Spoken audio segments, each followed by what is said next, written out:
Welcome to enlighten classes. अस्सलाम वालेकुम। बहुत दिनों के बाद हम लोग दोबारा मिल रहे हैं। आने का रीज़न ये भी था कि एक लॉन्ग गैप हो गया था सर, और आने का दूसरा रीज़न जो कंट्रोवर्सी फैल रही है। बहुत सारे बच्चों के लिए बहुत सारे सोर्सेज हैं, लेकिन कुछ ऐसे बच्चे जो काफ़ी करीबी से जुड़े हुए हैं, ख़ास तौर से बिलखुसूस हमारे अपने मालेगांव के बच्चे और इंदौर के बच्चे जो जुड़े हुए हैं खुसूसी तौर से, वो बच्चे क्वेरी के तौर पर मैसेज कर रहे हैं कि सर क्या करें, किसको पढ़ें किसको नहीं पढ़ें। तो ये सभी के लिए है, लेकिन बिलखुसूस वो बच्चे गौर से सुने, ये आपके लिए मेहनत की जा रही है, आपके मुस्तकबिल के लिए खट रहे हैं, तो बेटा आप ध्यान से सुनिएगा, है ना। क्योंकि हो सकता है कि मेरी और आपकी फ्रीक्वेंसी मैच हो गई हो, तो आप बातों को शायद समझ पा रहे हो, वरना नो डाउट बहुत सारे लोग अवेलेबल हैं। लेकिन अगर आपको मेरी ही बात समझ में आती है तो चलिए कोशिश करते हैं सर। आप लोगों ने ये यकीन देखा है, इसके लिए शुक्रिया। चीज़ें आपको दिख रही होंगी सर, आप यही पूछ रहे हैं ना हमसे व्हाट टू डू सर, क्या करें। इसको मिटाते हैं सर, क्या करना है हम आपको बताते हैं। पहले इन चीज़ों को गौर से देखिए। बायोलॉजी में deleted chapters and deleted topics. हो सकता है कि इससे ज़्यादा टॉपिक डिलीट हुए हैं, लेकिन मैंने उन टॉपिक को लिखा है जो आमतौर से बच्चे पढ़ते हैं, या उसको वो पढ़ना चाहते हैं, लेकिन उनको ऐसा लगता है पता नहीं डिलीट हुआ कि नहीं हुआ है, या फिर वो उसमें वो कंफ्यूज रहते हैं। ये जो 6 चैप्टर डिलीट हुआ है, समझिएगा, transport in plant, mineral and nutrient, ये दोनों पोर्शन है किसका सर, ये दोनों है प्लांट फिजियोलॉजी का portion. Digestion and absorption, human physiology का पोर्शन। रिप्रोडक्शन इन ऑर्गेनिज्म, इसमें आपको रिप्रोडक्शन इन प्लांट भी और रिप्रोडक्शन इन एनिमल भी, दोनों को पढ़ना होता है इन शॉर्ट।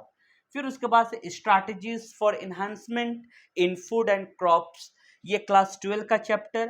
फिर इन्वायरमेंटल इशू, तो आपको दिख रहा होगा चैप्टर 4, 5, 6 ये 12th के चैप्टर्स हैं, ठीक है। और यहां से 1, 2, 3 ये 11th के चैप्टर्स हैं। मतलब 3 चैप्टर सिक्वेंशियली 11 से हटाए गए हैं और 3 चैप्टर 12 से, यानी कि total number of deleted chapters अगर पूछे तो sir they are 6। Clear. Deleted topics बहुत ही अच्छा टॉपिक, जिसको नहीं हटाना चाहिए था, सेंस ऑर्गन हटा दिया गया है सर। इसमें हम लोग आई के बारे में पढ़ते थे और ईयर के बारे में पढ़ते थे स्पेशली, और आई ईयर अब आपको नहीं पढ़ना है इस डिलीटेड टॉपिक के अकॉर्डिंग। एनिमल टिश्यू में हम लोग epithelial tissue, muscular tissue, connective tissue, neural tissue के बारे में पढ़ते थे इन शॉर्ट, कि सर टिश्यू के बारे में क्या क्या बेसिक इंफॉर्मेशन होती है। लेकिन डायरेक्टली आपको एनिमल टिश्यू नहीं पढ़ना है, लेकिन जब आप ह्यूमन फिजियोलॉजी पढ़ेंगे और हर एक एक ऑर्गन में स्पेसिफिक, जब आप सेल्स या टिश्यू का फंक्शन पढ़ेंगे तो वहां पे तो आपको पढ़ना ही पड़ेगा। जैसे मिसाल के तौर पर जब आप नेफ्रॉन पढ़ेंगे तो प्रॉक्सिमल कॉन्वोल्यूटेड ट्यूब्यूल में जब आप वहां पे फंक्शन पढ़ेंगे तो आपको वहां पर एनिमल टिश्यू की जरूरत पड़ेगी। तो ये हटा दिया गया, लेकिन यूं समझिए कि नहीं हटाया गया है, तो ये तो पढ़ना ही पड़ेगा सर। डिलीटेड है लेकिन पढ़ना पड़ेगा। जो पहला चैप्टर अपना बायोलॉजी का क्लास 11 में, that is diversity in living world का जो पहला चैप्टर है, अप टू बायोडाइवर्सिटी, यानी कि बायोडाइवर्सिटी से पहले पहले तक सारी चीजें हटा दी गई हैं, और बायोडाइवर्सिटी से आखिर तक चीजें दी गई हैं। फिर लास्ट में टैक्सोनॉमिकल एड्स हटा दिए गए हैं। फिर जो हम लोग चैप्टर नंबर 5 पढ़ते हैं, मॉर्फोलॉजी ऑफ फ्लावरिंग प्लांट, उस चैप्टर में मॉडिफिकेशन ऑफ रूट, स्टेम और लीव्स, ये चीजें हटा दी गई हैं। जैसे हम लोग पढ़ते हैं ना कि सर लीफ मॉडिफाई होकर के क्या बनाता है, या फिर इंसेक्टिवर्स लीफ क्या है, तो फिर आप बोलेंगे सर हटा दिया गया है। गलत फहमी में मत रहना। याद करो क्लास 12 का चैप्टर नंबर कितना सर, 13, क्या है सर, ऑर्गेनिज्म एंड पॉपुलेशन। वहां पे टॉपिक क्या है, एडेप्टेशन। एडेप्टेशन में जब आप जाओगे तो वहां पे जो आप पढ़ते हैं ओपोन्शिया, जिसमें कैम्प पाथवे चलता है, वो मॉडिफिकेशन ऑफ स्टेम ही तो है, मॉडिफिकेशन ऑफ लीफ में ही तो पढ़ते हैं। फिर हम लोग बोलेंगे सर रूट का मॉडिफिकेशन है, सर क्या लीफ का मॉडिफिकेशन है। याद करो चैप्टर नंबर 2 में जब आप एनिमिलिया या प्लांट के बारे में पढ़ते हैं तो वहां पर आपको इंसेक्टिवरस प्लांट का एग्जांपल नहीं दिया, क्या उसको हटा दिया है। चीजों को रिपीटेशन में से हटाया है। अब सर करना क्या है, इन चैप्टर्स को पढ़े या ना पढ़े, ईमानदारी से बताइए पिछले 2 या 3 दिन में आप लोग जितना परेशान हुए हैं, अगर वो 2 या 3 दिन आप अपना बोर्ड का एग्ज़ाम और आप अपना नीट से पहले सिलेबस कंप्लीट करने के बाद इन चैप्टर पे फोकस करते तो कंप्लीट हो जाता ना। थोड़ी देर के लिए ये मानकर चलते जो रिवाइज सिलेबस आए उसको ना गौर करते हुए कि हमारा पुराना सिलेबस था और 38 चैप्टर हमें बायोलॉजी के पढ़ने हैं। समझ में आ रही बात? तो ये बताइए क्या आप पढ़ते कि नहीं पढ़ते? पढ़ते। अब आपके पास 2 चीज़ें होंगी, एक ओल्ड एनसीईआरटी होगा और एक न्यू होगा, ठीक है? और ओल्ड एनसीईआरटी और न्यू एनसीईआरटी को आपको कैसे पूरा करना है? तो सर ओल्ड एनसीईआरटी के अकॉर्डिंग पढ़ें तो हमें पूरा 38 चैप्टर, न्यू एनसीईआरटी के अकॉर्डिंग सर तो न्यू एनसीईआरटी के अकॉर्डिंग हमें 32 चैप्टर्स। तो मैं ये कह रहा हूं जो एवरेज बच्चे हैं जिन्हें सर हमें इस बार 550 नंबर लाना है, या फिर जिन्हें ऐसा पता है कि सर हमें सेमी गवर्नमेंट भी मिल जाएगा तो कर लेंगे, आप ज्यादा पैनिक नहीं होइए। पहले तो आप 32 चैप्टर्स कंप्लीट कीजिए। ये 32 चैप्टर्स आपको पहले कंप्लीट करना है। छोड़ दो इसको बाद के लिए छोड़ दो, बाद में इसको पढ़ना। पैनिक होने से तो बेहतर है, पैनिक होने से तो बेहतर है 32 चैप्टर्स कंप्लीट कर लिए। जब 32 चैप्टर्स कंप्लीट कर लिए तो बाद में जो 6 चैप्टर्स बचे हैं उसको ओल्ड एनसीईआरटी से पढ़ लो अगर आप कैपेबल हो। बाकी लोग तो वीडियो डाल करके वो ठीक है आपको इन्फॉर्म कर रहे हैं, आप इंफॉर्मेशन ले लिए, लेकिन आपको पढ़ना है। डेली डेली आपका टास्क होना चाहिए सर 100 क्वेश्चन प्रैक्टिस। मतलब सर 50 क्वेश्चन, आपको 50 क्वेश्चन बायो में डेली प्रैक्टिस करना है, 25 फिजिक्स 25 केमिस्ट्री, ये आपको डेली प्रैक्टिस करना है एक अच्छे रिजल्ट के लिए। आप 2 घंटा वीडियो तलाश करेंगे, 2 घंटा में क्वेश्चन प्रैक्टिस हो जाएगा। अगर इस चैप्टर को पढ़ने में बोले तो कितना टाइम लगेगा? 2 घंटा 2 घंटा 2 घंटा, यहां तक आइएगा तो मैक्सिमम 12 घंटा लगेगा। इधर उधर वक्त तबाह करने से बेहतर है कि वो 12 घंटा लास्ट के लिए बचा कर रखो। बस इन्फॉर्म ये करना है कि आप न्यू एनसीईआरटी को फॉलो कीजिए, फिर समय निकालिए, ओल्ड एनसीईआरटी को भी पढ़ लीजिए, क्योंकि अगर अगर अगर भूले से भी क्वेश्चन आ गया ना तो पूरा पेपर बर्बाद कर देगा। क्योंकि अगर वो क्वेश्चन जो आपको आने चाहिए थे और आप अटेम्प्ट नहीं कर पाओगे, एग्जाम में एंजाइटी क्रिएट हो जाएगा, प्रेशर हो जाएगा, आप पूरा मैंने अपना पेशेंस खो देंगे, आप अपना कंट्रोल खो देंगे एग्जाम हॉल में, फिर आता हुआ पेपर भी आपको नहीं आएगा और आप बोलेंगे कि सर ये हो गया वो हो गया। एक्सक्यूजेज नहीं तलाश करो, एक्सक्यूजेज अभी भी इतना टाइम है, सिलेक्शन ले सकते हो, फोड़ सकते हो। बायोलॉजी में तो 360 में 360 आ सकता है। अब बोलो सर कट ऑफ ज्यादा जाएगा, वो पेपर आने के बाद की बात है, काहे के लिए इतना एक्सपर्ट बने जा रहे हो? एक्सपर्ट नहीं बनना, स्टूडेंट रहो और मेहनत से पढ़ो। न्यू एनसीईआरटी पहले पढ़ो, बाकी वक्त निकालो, अगर इतना छानबीन कर सकते हो फिर बाद में ये 6 चैप्टर्स भी पढ़ो अगर मुमकिन है, नहीं तो इसी को पढ़ो। 98% प्रोबेबिलिटी है कि यही पूछा जाएगा, 2% प्रोबेबिलिटी है ना, इसको पढ़ लो। ओके, अब मैं चाहूंगा कि यासिर सर आए और वो बताएंगे आपको कि केमिस्ट्री में आपको क्या स्ट्रेटेजी करना है, केमिस्ट्री में क्या डिलीटेड है क्या डिलीटेड नहीं है, कैसे आपको पढ़ना है कैसे नहीं पढ़ना है। नाउ अब आपको केमिस्ट्री का स्ट्रेटेजी यासिर सर डील करेंगे। लीजिए अब यासिर सर से आप बात करें सर। प्यारे बच्चों, कैसे हैं आप लोग? So once again welcome back to the enlighten classes. Actually you are already welcome. हाँ, ठीक है। सो हम लोग डिस्कस करें कि व्हाट अबाउट केमिस्ट्री, केमिस्ट्री में क्या सिचुएशन है, कौन कौन से टॉपिक्स हैं, कौन कौन से चैप्टर्स हैं जिनको डिलीट किया गया। तो अगर हम ठीक से देखें तो मैंने बोर्ड पे रख रखा पहले ही कि आपका टाइम सेव हो। तो लाइक देखो, अगर आप मैं ये कहूँ कि 11th के पोर्शन में से ये 4 चैप्टर हटाए गए हैं बच्चों, और 12th वाले में से ये अपने पास 5 चैप्टर हटाए गए। सो टोटल कुल मिलाकर के 9 चैप्टर्स हैं जो रिड्यूस किए गए हैं। सो सबसे पहले बहुत मुबारक हो आपको, congratulations to everyone, congratulations to all of you. किस लिए मुबारकबाद? आपका एक साइकोलॉजिकल बूस्टिंग हुई है, एक प्रेशर मेंटली हट गया है, थोड़ा दिन यार खुश रहने का मौका मिला है।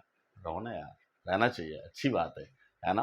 एक फ्रीडम तो मिली है, कम से कम एक अच्छा तो लग रहा है कि हाँ अब मुझे कम चैप्टर्स पे मेहनत करनी है, बार बार उसकी प्रैक्टिस करनी है। जितनी बार प्रैक्टिस करेंगे, वक्त कम लगेगा, तो ज्यादा चांसेस है कि मार्क्स आएंगे, सिलेक्शन होने की प्रोबेबिलिटी बढ़ेगी। It's good, it's good. खैर, जो होगा वो बात की बात है।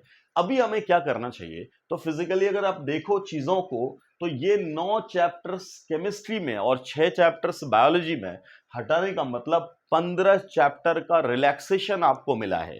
15 चैप्टर का, ये किस्मत है आपकी कि इसी साल ऐसा हो गया, वरना बहुत से लोग एक्सपेक्ट कर रहे थे कि नेक्स्ट ईयर से होगा।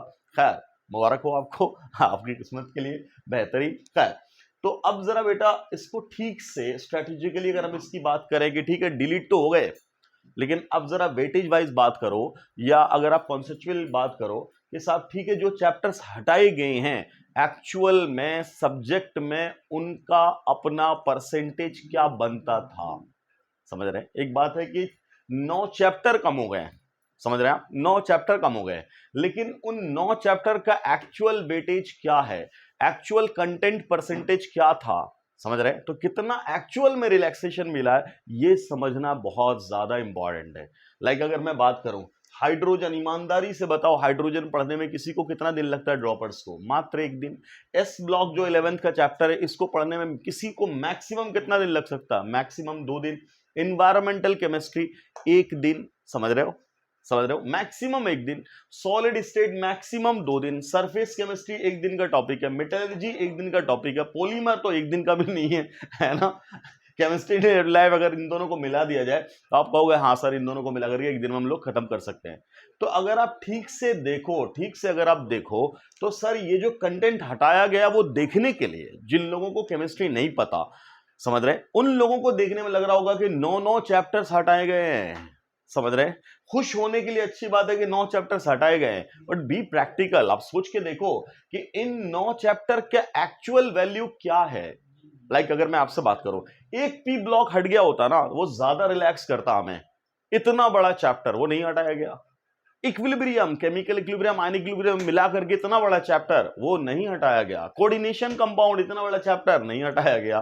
केमिकल बॉन्डिंग नो डाउट हटाना भी नहीं चाहिए, मगर मैं ये कहना चाह रहा हूं कि वो कितने बड़े बड़े चैप्टर्स हैं, समझ रहे। इनका कंटेंट क्या है? बहुत बहुत नेग्लिजिबल कंटेंट है बेटा, बहुत ही नेग्लिजिबल कंटेंट। तो अगर आप देखोगे ठीक से तो पूरी केमिस्ट्री में से आपको 9 चैप्टर का मतलब ऐसा लग रहा है कि 1/3 पोर्शन तो गया, नहीं बिल्कुल नहीं। ऑलमोस्ट 10% टू 12% का जो है रिडक्शन हुआ है। अगर आप कंटेंट की बात करो तो no doubt number of chapter wise देखोगे तो बोलोगे सब तो केमिस्ट्री तो 1/3 हो गई है ना, मतलब सॉरी 30 में से ऑलमोस्ट 9 चले गए तो आपको 1/3 चला गया तो 2/3 तो बचा। ऐसा नहीं है, ऐसा बिल्कुल भी नहीं है। अभी भी कोर्स ऑलमोस्ट 80% प्लस कोर्स है ना, 85% का ऑलमोस्ट कोर्स है। इनका जो वेटेज है अगर आप ठीक से देखोगे तो उसको दिन ही कितने लगते हैं। तो खैर ये तो हो गया, जो हो गया सो हो गया। अब सर आगे की स्ट्रेटेजी क्या होगी इन चैप्टर्स के घटने के बाद? अब क्या चांसेस हैं? तो अगर मैं ठीक से समझूं इस चीजों को तो मुझे ऐसा लगता है कि जैसे पहले लाइक एनएमसी करवाती थी एग्जाम, तो पहले क्या होता था कि जो बड़े चैप्टर्स होते थे कोऑर्डिनेशन कंपाउंड, अक्सर देखा गया था कि एक साल कोऑर्डिनेशन कंपाउंड में से 5 सवाल आ गए, किसी साल केमिकल बॉन्डिंग में से 5 सवाल आ गए, समझ रहे। इक्विलिब्रियम में से 4-4 सवाल, 5-5 सवाल आते थे। तो जितने बड़े बड़े चैप्टर थे मुझे लगता है उनका वेटेज बढ़ जाना चाहिए। लाइक केमिकल बॉन्डिंग और कोऑर्डिनेशन कंपाउंड, अब इन दोनों में से किसी एक से 5 क्वेश्चन की प्रोबेबिलिटी है, समझ रहे। हो सकता है कि periodic table, chemical bonding, coordination compound मिला करके इस साल 10 सवाल यहीं से आ जाएं, बहुत ज्यादा चांसेस है। केमिकल इक्विलिब्रियम और आयनिक इक्विलिब्रियम मिला करके मोस्ट प्रोबेबली हो सकता है कि 5 सवाल आ जाए। 5 सवाल आने का चांस है। क्यों? क्योंकि पूरी फिजिकल केमिस्ट्री मुझसे बड़ा कोई चैप्टर ही नहीं, उससे बड़ा कोई चैप्टर नहीं है। तो जितने बड़े चैप्टर्स हैं और जितने कॉन्सेप्चुअल चैप्टर्स हैं उनको बहुत अच्छे से पढ़ने की जरूरत है। बार बार ढंग से पढ़ना है, छोटी छोटी चीजों को पढ़ना है। तो बहुत ज्यादा उम्मीद है बेटा कि इस बार जो आपके टॉपिक्स है उसको कॉन्सेप्चुअलाइज कर दिया जाए। हो सकता है कि पेपर आपका टफ बने, मे बी कॉन्सेप्चुअल चीजें लाई जाए, सिली मिस्टेक्स आप करें, ऐसी चीजें लगा दी जाए, समझ रहे हैं। तो चीजें रिड्यूस तो की गई हैं लेकिन इसको कहीं ना कहीं कंपनसेट कर लिया जाएगा। लाइक सोचो आप हाइड्रोजन चैप्टर हटा दिया गया, नो डाउट, लेकिन अगर वो चाहे तो हाइड्रोजन की चीजों को इस्तेमाल करके मोल कॉन्सेप्ट में पूछ लेगा आपसे, है ना। मोल कॉन्सेप्ट में पूछ लेगा, बताओ हार्डनेस ऑफ वाटर के लिए, समझ रहे हैं, उसके ऊपर न्यूमेरिकल पूछ लेगा आपसे, समझ रहे हैं। ठीक है, ऐसे ही अगर बात की जाए एस ब्लॉक चैप्टर हटा दिया गया लेकिन इसकी बातें आपको पीरियोडिक टेबल में पूछ लेगा, केमिकल बॉन्डिंग में पूछ लेगा, समझ रहे हैं। तो ऐसा नहीं है, जो आपके चैप्टर्स बच गए हैं like chemical bonding, periodic table, coordination compound, इनको बहुत अच्छे से इनऑर्गेनिक में पढ़ना है बेटा, बहुत अच्छे से इनऑर्गेनिक को पढ़ना है। फिजिकल केमिस्ट्री में इक्विलिब्रियम को, इलेक्ट्रोकेमिस्ट्री को, समझ रहे, थर्मोडायनेमिक्स को, इन सब चीजों को बहुत अच्छे से पढ़ना है और जो वक्त बचा है उसमें कॉन्सेप्चुअली पढ़ाई करना है। जो चैप्टर्स बच गए उनको बहुत अच्छे से तैयार करना है, डेप्थ में तैयार करना है, ताकि कितना भी टफ क्वेश्चन आए तो हम लोग हैंडल कर सकें। तो हमें लग रहा है इस बार की बहुत ज्यादा प्रोबेबिलिटी है कि पेपर का स्टैंडर्ड, फिजिक्स का और केमिस्ट्री का पेपर का स्टैंडर्ड बढ़ने वाला है। और ऐसे भी अगर आप देखो तो पिछले 3 साल में, लाइक इस साल केमिस्ट्री की अगर आप बात करेंगे तो केमिस्ट्री का पेपर बहुत अलग ढंग से पैटर्न पे आया, बहुत से लोग कंफ्यूज हुए। पिछले साल की अगर आप बात करेंगे तो बायोलॉजी के पेपर में प्रॉब्लम हुई, उससे पहले बात करेंगे तो फिजिक्स के पेपर में प्रॉब्लम हुई। तो इस बार मुझे पूरी उम्मीद है कि हो सकता है कि फिजिक्स का और केमिस्ट्री का लेवल थोड़ा बढ़ाया जाएगा, डेप्थ में सवाल पूछे जाएंगे, कॉन्सेप्चुअलाइज किया जाएगा।